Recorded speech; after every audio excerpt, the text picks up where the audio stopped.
I'm reading a book on leadership from Bill Walsh, the San Francisco 49er head coach, who was also the GM.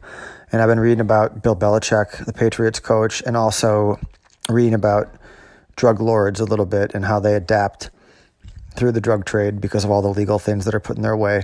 And I'm mostly interested in all these different things in terms of navigating barriers that come up and figuring out new ways to thrive, and less interested in what they're doing and more interested in how they're doing it. And Bill Walsh, the one I'm on right now, is really interesting because one of the biggest lessons of the book is contingency planning. So we talk about when you're trading to build scenarios of if A or B happens, then I'm going to do this or that.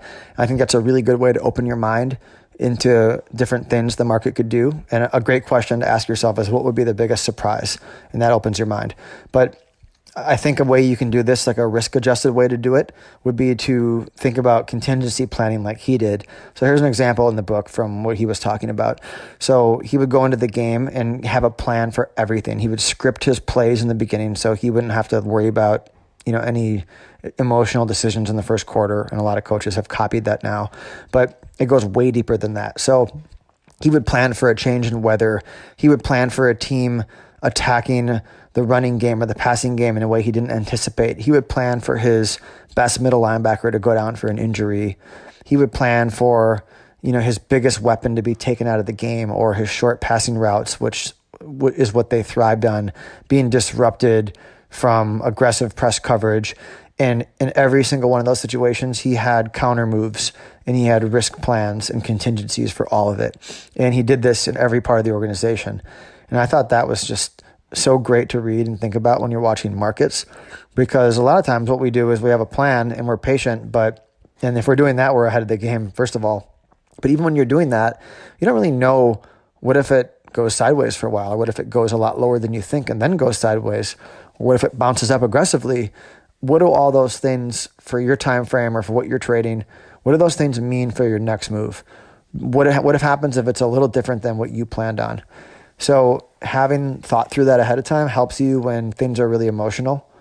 And that's what I'm doing right now. So I'm going through the market right now and saying, okay, you've had this big fall in the market and it's going to mean a lot of volatility, a lot of opportunities. And without getting into what does it mean for a year or 2 years away, I mean, everyone has opinions on that. So do I. But looking at it in the short term, medium term, which is what I'm more focused on at the moment, would be, okay, well, everyone thinks we're going to bounce soon. What happens if we overshoot down? How far do we overshoot? What do I do? How big can I get without getting hurt? How am I going to feel emotionally if I get too big too early? Can I handle that? Do I have an out if I'm wrong? If I'm just going to kind of sit and watch it, then maybe I need to trade a lot smaller in case it goes against me. What if it rallies a lot first? Do I trust that rally? So those are all the questions I'm asking myself. And I got some positions stuck that I don't want right now, and I have to figure out what to do with those. So I'm running through these scenarios a little bit. Probably tomorrow I'll go through them a little bit in the evening and be ready for Wednesday and have a plan for a lot of that stuff.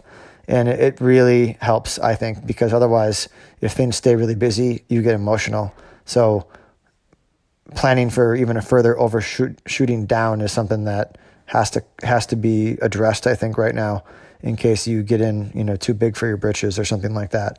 So in terms of the Bill Walsh book, it matters even more for when you're involved with other people. So if you have a team of people you're working with and you're able to show that kind of planning and thought about what you're doing, everyone else picks that up and becomes less emotional and more effective. So that's not my case right now, but maybe it would be someday. And if that happens, it's fun to learn this now and to really think about think about these things. Because in the past, one of the mistakes I've made is to come up with scenarios. I've been very good at that, but then sometimes almost believe that my scenarios have to be true. And then when they happen, I act on them. But then if they go a little further than I thought, or things get a little bit crazier, and then my scenario works out, sometimes that craziness that I didn't anticipate is enough to get me all messed up and have a lot of losses or completely get shaken out of my plan. So this time I'm trying to think ahead. And on previous podcasts, I've talked about you're already losing if you get into something that when it makes an adverse move, you're going to panic and you can't handle it.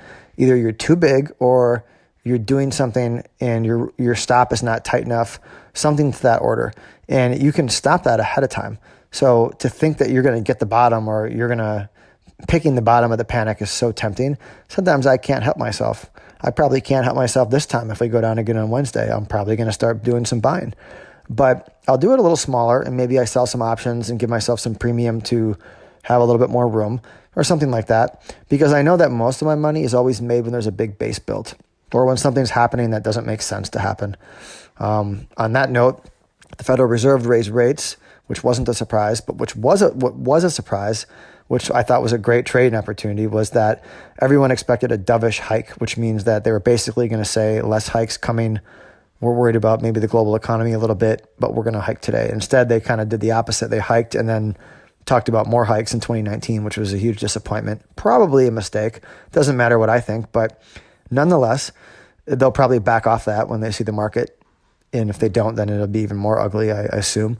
But that was contrary to market expectations, which expected that dovish hike, which we didn't get.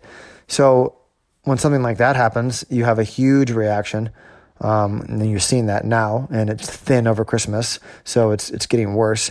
But I think it potentially at some point will probably go up and test some of those lows for the day after the Fed meeting, which is 50 or 100 handles higher, and we usually like to retest that stuff. So that's kind of my target zone when I do figure out a way to get in.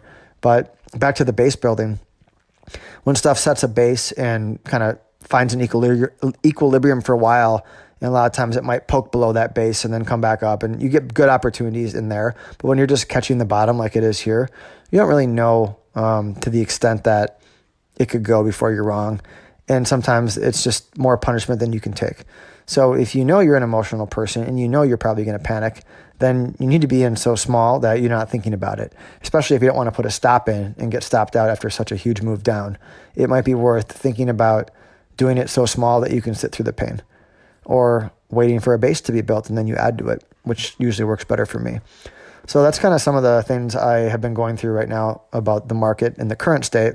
The other things I'm doing right now are going over 2018, and I do a mind map of a little review every year of like personal, family, financial, health, community, all these different things that I'm working on in my life, and I like to have goals for them. And then at the end of 2018, I did this a couple days ago, I review all of that stuff and kind of look through and see where do I want my life to be in 3 to 5 years, and are these things still important, and how did I do on them? And then I make a new one for 2019, and I put down some things that are important to me and things I want to work on.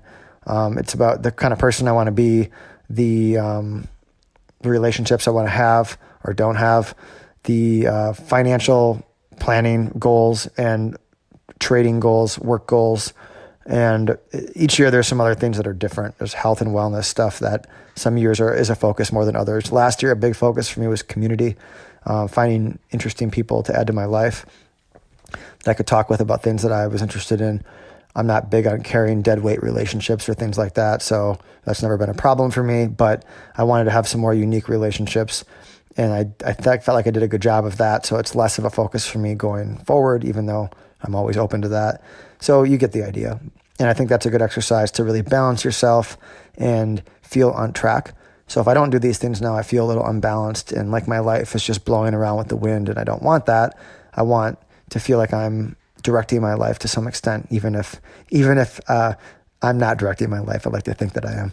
So that's some of the stuff I'm working on this week. And it's weird because it's so busy. The market has never been busier over Christmas. I can't remember a time ever. Maybe I thought I saw today it was the biggest down day in the history of markets on Christmas Eve. So it's mixing a little bit of probably need to be in front of my screen a lot this week with time when I would normally be not focused on work as much. But that's the way this is. You're there when you need to be there, not when you want to be. So that's about what I got for right now. And I'll try to get on a little bit more and share some of my thoughts on the market or on some of the emotional and organizational things that I'm doing.